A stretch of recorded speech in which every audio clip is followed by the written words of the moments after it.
برای ساخت این قسمت ما رفتیم سراغ یکی از تاریک‌ترین و نفسگیرترین لحظات تاریخ، لحظه‌ای که امپراتوری عظیم هخامنشی برای همیشه فرو ریخت. از همان ابتدا تصمیم گرفتیم هیچ چیز را بر اساس حدس و خیال نسازیم. تمام روایات قدم به قدم بر پایه منابع اصلی و معتبر شکل گرفت.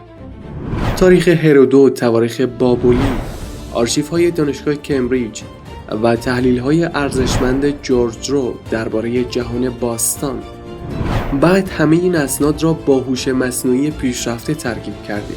از آن خواستیم آن روز، آن ساعت، حتی آن لحظه‌های آخر را دقیقاً همانطور که رخ دادند برای ما بازسازی کنیم. نتیجه یک سفر واقعی به چند هزار سال قبل، جایی که انگار پادشاه روبرویت نشسته و تو داری مستقیم از او سوال می‌پرسی. اگر از این نوع بازسازی‌های تاریخی و روایت‌های سینمایی لذت می‌برید، لطفاً کانال رو سابسکرایب کنید، ویدیو رو لایک کنید و زنگوله رو هم بزنید تا هیچ کدام از قسمت‌های بعدی رو از دست ندهید. تو آخرین پادشاه هخامنشی بودی. میخوام از زبون خودت بشنوم. سقوطت از کجا شروع شد؟ اولین ضربه دقیقاً کی و کجا خوردی؟ داستان از جایی شروع شد که ما اسکندر رو دست کم گرفتیم. جنگ اول توی گرانیک بود، همون شمال غرب ترکیه امروزی. اونجا هنوز من فرمانده مستقیم نبودم، ولی فهمیدم این پسر با اینکه 22 سالش بود جنگ و بلد بود. ارتشش کم بود، حدود 35,000 نفر، ولی آموزش دیده و منظم بودند. شکست بزرگی نبود ولی نشونه بدی بود. بعد رسیدیم به ایسوس، نقطه‌ای که دوباره ورق برگشت.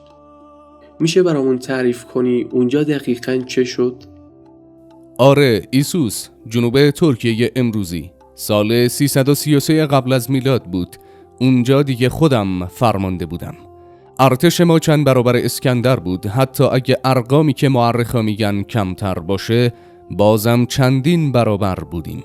ولی مشکل زمین بود. زمین تنگ بود، لشکر ما هم بزرگ. نمیتونستیم صفو باز کنیم. اسکندرم از همین استفاده کرد، از پهلو زد، بعد مستقیم اومد سمت من فرمانده. وقتی مرکز ارتشم به هم ریخت، دیگه کار تموم بود. خب مردم امروز میپرسن چطور ممکنه با اون همه سرباز ببازید؟ واقعا چرا؟ چون جنگ فقط یه عدد نیست. ارتش من بزرگ بود، اما از قوم و قبیله های مختلف. هر کدوم سبک خودشونو داشتن. اما اسکندر یه مشت بسته بود، کم ولی محکم. دوم این که من اشتباه کردم که فکر کردم با پیشنهاد صلح میتونم متوقفش کنم. اسکندر دنبال نصف امپراتوری نبود، دنبال همه چی بود. بریم سراغ گوگمل، جنگی که همه اون رو پایان هخامنشی ها میدونن. اون شب دقیقاً چه گذشت؟ آره، گوگمل، شمال عراق امروزی.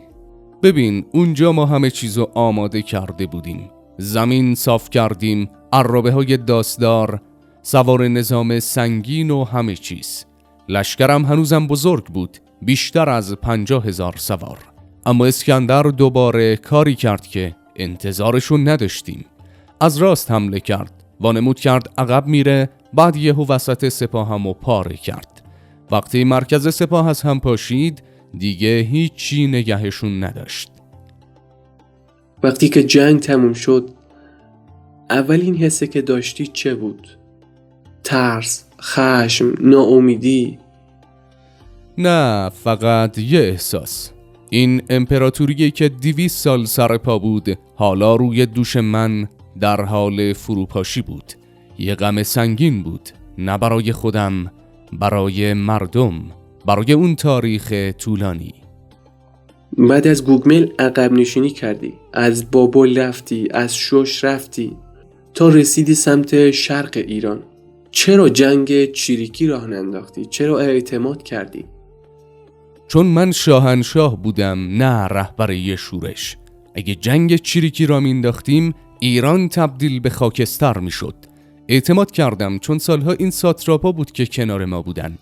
ولی خب خیانت همیشه تو اوج اعتماد اتفاق میفته و اونا هم خنجرشونو زدن. بگذار بی‌پرده بپرسم، چطور شد که به دست خودی ها کشته شدی؟ تو مسیر بلخ، همین شمال افغانستان امروزی بودیم. بسوس ساتراپ بلخ که باید ازم محافظت میکرد دید که اوضاع خرابه، میخواست خودشو به اسکندر نزدیک کنه. دستان مرا بست و بعد مرا کشت، ولی نفهمید اسکندر از این کار متنفر بود. حتی وقتی رسید دستور داد قاتلان منو مجازات کنن. با تشکر و سپاس که تا آخرین ویدیو همراه ما بودید. برای قسمت های بعدی حتما کانال رو سابسکرایب کن، ویدیو رو هم حتما لایک کن. ممنون.